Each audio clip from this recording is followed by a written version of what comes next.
Morning అండి. ఈరోజు మీరు నమ్ముతానంటే కొన్ని నిజాలు చెప్తాను. అవేంటంటే ఇప్పుడు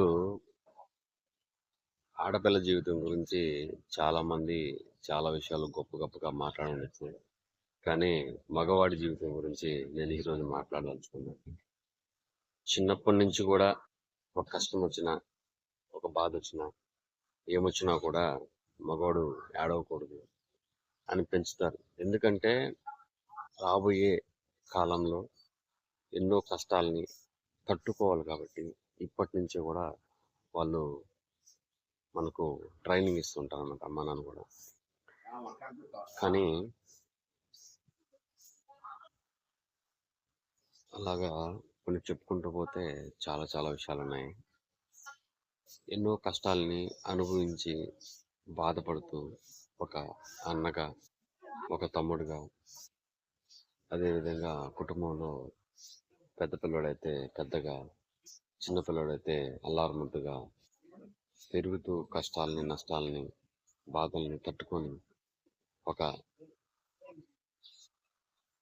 కుటుంబాన్ని నిలబెట్టగలిగే ఒక వ్యక్తిత్వం ఉన్న వ్యక్తిగా మగాడు పడుతూ ఉంటాడు. అదేవిధంగా సమాజంలో చాలా కష్టాలు పడుతూ, కన్నీళ్లు మింగుకుంటూ, అవమానాలు అనుభవిస్తూ పెరుగుతూ ఉంటాడు.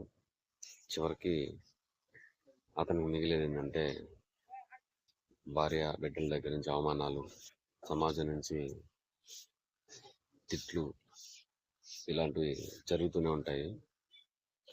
ఫైనల్గా మగవాడు చెప్పుకోలేని బాధని అనుభవిస్తూనే ఉంటాడు.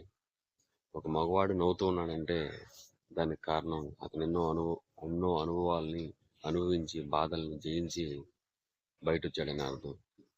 కాబట్టి ఆడవాళ్ళ యొక్క బాధనే కాదు, మగవాళ్ళకి కూడా చాలా బాధలు ఉంటాయి.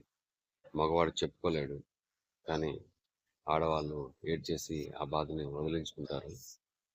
మగవాడు భరించలేని బాధలను అనుభవిస్తూ, కుటుంబ బాధ్యుల్ని మోస్తూ కూడా చిరునవ్వు చిందిస్తూ తన యొక్క జీవితాన్ని ఎంతో త్యాగం చేసి ఈరోజు పిల్లలకి, భార్యకి, అదేవిధంగా సమాజానికి ఒక మంచి పేరు తీసుకొని వస్తాడు.